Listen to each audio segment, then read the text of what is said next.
शेखावाटी की आवाज में आपका स्वागत, अभिनंदन।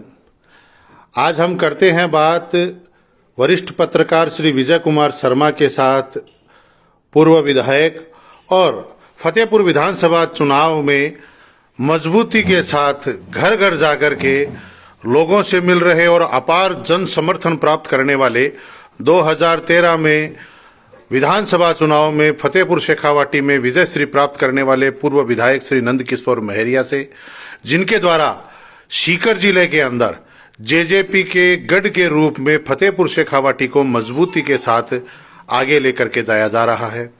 आपको बता दें कि जेजेपी के द्वारा सीकर जिले के अंदर फतेहपुर शेखावाटी और दातारामगढ़, इन दो सीटों के ऊपर बराबर की टक्कर में कांग्रेस और बीजेपी को एक शक्ति का एहसास कराया है और इस बात को खुद जेजेपी के राष्ट्रीय नेताओं के द्वारा माननीय अभय जी चौटाला और अजय जी चौटाला और माननीय उप मुख्यमंत्री श्री दुष्यंत जी चौटाला के द्वारा ये बात कही गई। और जिस प्रकार से फतेहपुर शेखावाटी नगर परिषद क्षेत्र और रामगढ़ शेखावाटी नगर पालिका क्षेत्र में जेजेपी के द्वारा जो अपार विशाल रैली निकाली गई और लोगों का जो समर्थन मिला वह अद्वितीय था। करते हैं बात वरिष्ठ पत्रकार श्री विजय कुमार जी शर्मा और श्री नंदकिशोर जी महरिया के साथ कि आगामी विधानसभा चुनाव में जेजेपी का जिस प्रकार से अभी जो रूमर चल रहा है, जिस प्रकार से अपार जन समर्थन मिल रहा है, वो किस प्रकार से आगे बढ़ेगा। नमस्कार महरिया जी, नमस्कार। सबसे पहले तो आप यहाँ पधारे हैं, आपका बहुत बहुत स्वागत। वैसे आप एमएलए के रूप में यहाँ खूब आ चुके हैं जनता के बीच में। मेरा सबसे पहला सवाल ये है कि आपका निर्दलीय एमएलए के रूप में कार्यकाल काफी प्रशंसनीय रहा और आपका व्यक्तिगत प्रभाव निर्दलीय के रूप में भी काफी जनता में है, जनता में काफी पकड़ है। सबसे पहले आप ये स्पष्ट करें कि आपने अब की बार निर्दलीय की बजाय ये जो जेजेपी है, ये चॉइस आपकी कैसे रही? पिछली बार 2013 से 18 जब मैं निर्दलीय विधायक रहा तो महसूस किया कि पार्टी की बड़ी आवश्यकता रहती है। मैंने राजस्थान में जो 200 विधायक हैं उनमें सर्वाधिक मुद्दे लोग विधानसभा में उठाए और सर्वाधिक पर्सन लगाए।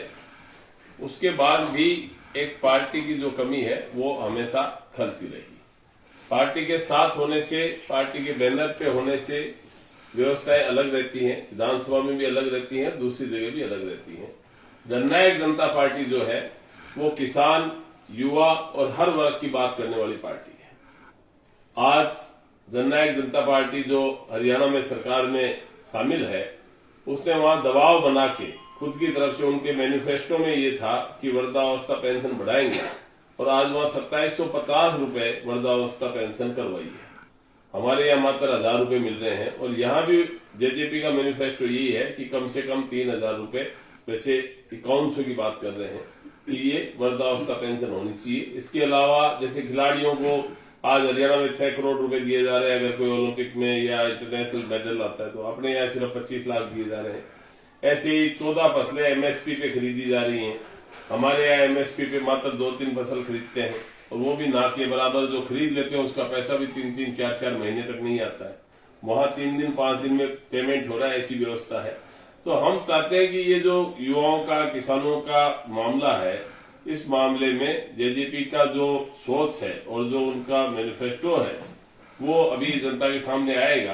अभी मैनिफेस्टो का काम चल रहा है, जगह जगह जाकर और मैनिफेस्टो के लिए फीडबैक लिया जा रहा है। हमारे यहाँ फतेहपुर में, रामगढ़ में और ग्रामीण क्षेत्र में जो जोश, खरोश और स्वागत अब की बार मुझे मिला है वो अभूतपूर्व है। 2013 में लोगों ने बहुत आशीर्वाद दिया, स्नेह, प्यार, प्रेम दिया। इस बार उससे भी 2 गुना तरीके से जोश खरोश के साथ, अभी आपने देखा होगा जब नामांकन रैली निकली तो किलोमीटरों लोग पैदल चल के, जिसमें 2 घंटे से भी ऊपर लगे, और सब लोग पैदल हजारों की संख्या में चल के मेरे को नामांकन भरवाया। मेरे को पूरा विश्वास है कि जैसे अपने आप को कैंडिडेट मान के, अपने आप को नंद किशोर महरिया मान के हजारों लोग जो है वो चुनाव लड़ रहे हैं, हम निश्चित रूप से चुनाव जीतेंगे और फतेहपुर रामगढ़ क्षेत्र की सेवा कर पाएंगे। हमारे एक साथी का अभी अभी मैसेज आया है, सुनील जानू चौधरी है, वो अपना कमेंट्स दे रहे हैं। भाई साहब, तय महरिया विजय महरिया, लोगों के बीच में, जो युवाओं के बीच में आपकी छवि है वो निरंतर 2000 आप देख रहे हैं कि लगातार आप पिछले 4 विधानसभा चुनावों से जनता के बीच है, 5 से लगातार लोगों से रुझान है, लोगों का स्नेह मिल रहा है, प्यार मिल रहा है। इस बार जो युवाओं में जोश है उसका क्या कारण है? देखिए, कारण सीधा सा है कि मेरा जुड़ाव सबसे सीधा है। मेरे और जनता के, मेरे और मेरे साथियों के बीच में कोई नहीं है दूसरा। अभी 5 साल का कार्यकाल आपने देखा किस तरह से तानाशाही और भ्रष्टाचार का कार्यकाल रहा, और गली गली में एमएलए बने लोग घूम रहे थे, एजेंट घूम रहे थे, दलाल घूम रहे थे कि आज किसी थाने में अगर एफआईआर भी दर्ज करानी है तो पहले दलाल को पकड़ो, फिर एजेंट को पकड़ो, फिर एमएलए साहब का फोन कराओ। ये स्थिति जो है इससे आम जन त्रस्त है, चाहे वो फतेहपुर हो, चाहे रामगढ़ हो, चाहे ग्रामीण एरिया हो। हमारे यहाँ जो फसल बीमा का मामला था, जिसके लिए कई बार हमने आंदोलन भी किया, आज हक है हमारे क्षेत्र का, रामगढ़ और फतेहपुर का, कि सरसों और चने का जो है उसका बीमा होना चाहिए। उसके बावजूद इंश्योरेंस कंपनियां सरकार से मिलकर भ्रष्टाचार के चलते बीमा नहीं कर रही, और एक बार भी यहाँ के जो लोकल विधायक थे उन्होंने एक बार भी नहीं बोला उसके पक्ष में कि भाई यहाँ का बीमा क्यों नहीं हो रहा है। ऐसे ही जो फसलें जली अतिवृष्टि में या सर्दी से, उनके आदान अनुदान के लिए हमने आंदोलन करके, हमारे युवा साथियों ने, किसान भाइयों ने, और 25-30% पैसा हम प्राप्त कर पाए। रामगढ़ में तो गिरदावरी नहीं, पूरी तहसील में जो गांव है उनकी गिरदावरी नहीं कराएगी, इससे ज्यादा बुरा क्या हो सकता है?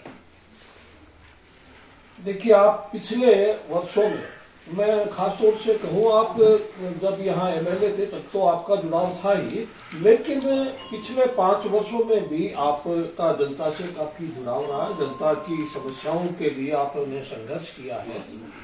मैं आपको ये, अभी आपने पिछले 5 वर्षों में जो अव्यवस्थाएं और कुशासन रहा, मैं सबसे पहले ये आपसे पूछना चाहता हूं कि आपकी पार्टी का तो यहाँ बहुमत तो आएगा नहीं। 2013 के जैसे समीकरण बन रहे हैं, हम ये मान सकते हैं कि आपको बहुमत मिलेगा। ऐसी स्थिति में मान लीजिए दोबारा वही स्थिति रहेगी कि या तो कांग्रेस या बीजेपी की सरकार आएगी, तो आपने 2013 में जीतकर भी काफी, सरकार न होने की वजह से काफी परेशानियां आपको रही थी। कुछ काम कराने में अपने व्यक्तिगत आपने खूब काम करवाए हैं अपने कोटे से भी। तो क्या आपकी पार्टी का, जैसे बीजेपी आ जाती है, तो क्या आपकी पार्टी का उससे गठबंधन संभव है? देखिए, अभी जो हालात हैं उसमें कांग्रेस बीजेपी किसी का स्पष्ट बहुमत जो है वो राजस्थान की जनता मान नहीं रही है।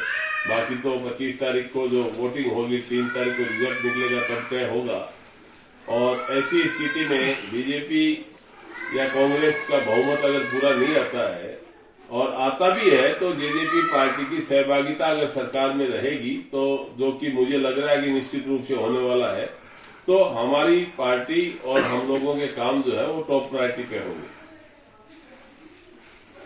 ये भारतीय जनता पार्टी में काफी बगावत सामने आ रही थी। 2013 में इतनी बगावत नहीं थी, इससे क्या समीकरण बन पाएगा? 2013 में बिल्कुल लहर थी और एक तरफा जो है वो सरकार बीजेपी की बनी थी, लेकिन आज वो हालात राजस्थान में नहीं है। अब जैसे हमारे क्षेत्र की बात करें तो यहाँ हर व्यक्ति कह रहा है कि भाई टिकट किस तरह से मिली है, और जिस तरह से यहाँ टिकट मिली है तो वहां तो शुरुआत ही भ्रष्टाचार से हुई है। अब जहां शुरुआत ही भ्रष्टाचार से हो रही है, वहां लोग शिष्टाचार का इंतजार कैसे करेंगे? आप बताओ। पहले ही तानाशाही और भ्रष्टाचार से त्रस्त है और फिर वही शुरुआत कर दी, तो इस स्थिति में लोग मेरे को बड़े उत्साह के साथ चुनाव लड़वा रहे हैं। मैं मेरी तरफ से चुनाव नहीं लड़ रहा, पिछली बार मैंने आपको पता है चुनाव नहीं लड़ा, उसके बावजूद भी मैं यहाँ लगातार रहा हूँ, क्योंकि 2003 से लोगों से ऐसा जुड़ाव हो गया है कि पूरा फतेहपुर रामगढ़ क्षेत्र मेरे परिवार की तरह हो गया है। हर सुख दुख में मैं 20 साल से लगातार भागीदार रहा हूँ और आगे भी रहूंगा। चलिए, आपका बहुत बहुत धन्यवाद। मेरा सवाल ये था कि ये जो समीकरण बन रहे हैं, विरोधाभास जो बगावत के जो है, इससे आपको क्या लाभ मिलने वाला है? लाभ तो निश्चित रूप से मिलेगा भाई। जब फील्ड में काम करने वाले लोगों को टिकटें चाहे कोई भी पार्टी नहीं देगी और ऊपर से किसी को उतारा जाएगा या अचानक किसी को लाया जाएगा मैदान में, तो विरोधाभास तो बढ़ेगा। और जो विरोधाभास होगा तो उसका जो लाभ है वो निश्चित रूप से हम लोगों को मिलेगा। क्या आप उम्मीद करते हैं कि कांग्रेस की सरकार आ जाएगी? क्योंकि लोगों का ऐसा कहना है, इस क्षेत्र के लोगों का भी कहना है, ऐसा नारा दिया जा रहा है कि गहलोत तुझसे बैर नहीं, यहाँ के जो एमएलए हैं हाकम तेरी खैर नहीं। हाँ, ये चल रहा है नारा, खूब चल रहा है। ये यहाँ नहीं, राजस्थान में कई जगह चल रहा है नारा। क्या आप उम्मीद करते हैं कि गहलोत दोबारा रिपीट करेंगे? नहीं, मैं नहीं उम्मीद करता, बिल्कुल उम्मीद नहीं कर रहा। क्योंकि जो एमएलए रहे पिछले 5 साल में जो लड़ाई कांग्रेस सरकार में वर्चस्व की चीफ मिनिस्टर के पद के लिए चली, उसके चलते भ्रष्टाचार और तानाशाही इतनी बुरी तरह पूरे प्रदेश में बढ़ गई अराजकता कि लोग वोट नहीं देंगे। आप पिछले 5 वर्षों में एमएलए न होते हुए भी आपका जुड़ाव काफी प्रशंसनीय रहा। मैं व्यक्तिगत अनुभव के आधार पर मैं आपको सभी दर्शकों को बताना चाहता हूं कि मैंने स्वयं महरिया जी से काफी काम करवाए हैं और मैं आपको खास तौर से सभी को बताना चाहता हूं, उनमें मेरा व्यक्तिगत एक भी काम नहीं था। मैंने सार्वजनिक या मेरे कुछ जो निजी व्यक्ति थे उनके जो व्यक्तिगत काम है मैंने खूब करवाए हैं।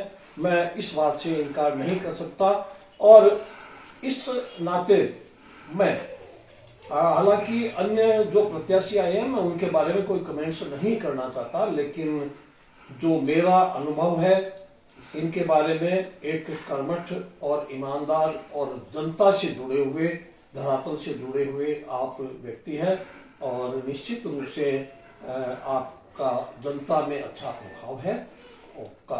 आप यहाँ पधारे, बहुत बहुत धन्यवाद। Thank you. धन्यवाद।